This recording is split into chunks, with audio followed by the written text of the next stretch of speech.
Bonjour, bienvenue chez l'Amazona. Alors si vous êtes fumeur, avant de rentrer, on vous invite à déposer votre mégot dans cette boîte qui est une création de Green Mindy, d'une entreprise française qui va recycler les filtres, puisque les filtres sont pleins de fibres plastiques et on peut les décomposer pour refabriquer ce genre d'objet par la suite.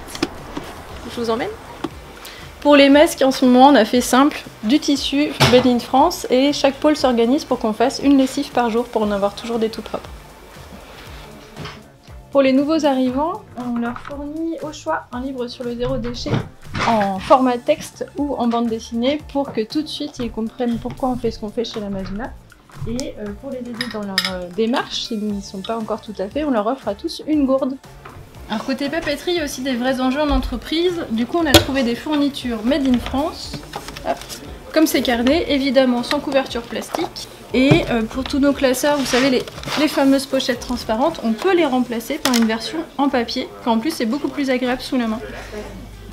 Donc du coup, pour le temps du déjeuner, plutôt que de ramener un sac en papier tous les midis de la boulangerie, puisqu'on est nombreux à y aller, elle est juste à côté, on s'est équipé en petit panier, et la boulangère nous connaît, donc maintenant ils font « Ah, vous êtes de l'Amazona !» Et hop, on donne notre barquette, il n'y a rien à expliquer, et les sandwichs et les desserts sont posés dedans.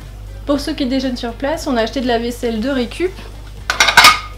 Ça coûte pas cher, en brocante il y en a des quantités astronomiques, et en plus c'est tout joli en termes de motifs. Et pour aller avec la vaisselle, une serviette en tissu, hop. Ça c'est de la pure récup, ça vient des fêtes de Noël de chez ma mamie. À table, on va chercher des gâteaux. Ce qui nous manquait pour une cuisine zéro déchet, c'est un compost. Alors quand on était dans des bureaux fermés à Paris, on avait essayé le lombricomposteur avec un succès plutôt mitigé. Ici c'est beaucoup plus simple, on a un extérieur, donc on remplit le seau. Hop. Tout le monde y verse ses déchets du déjeuner et le café, puisqu'on utilise des presses à l'italienne.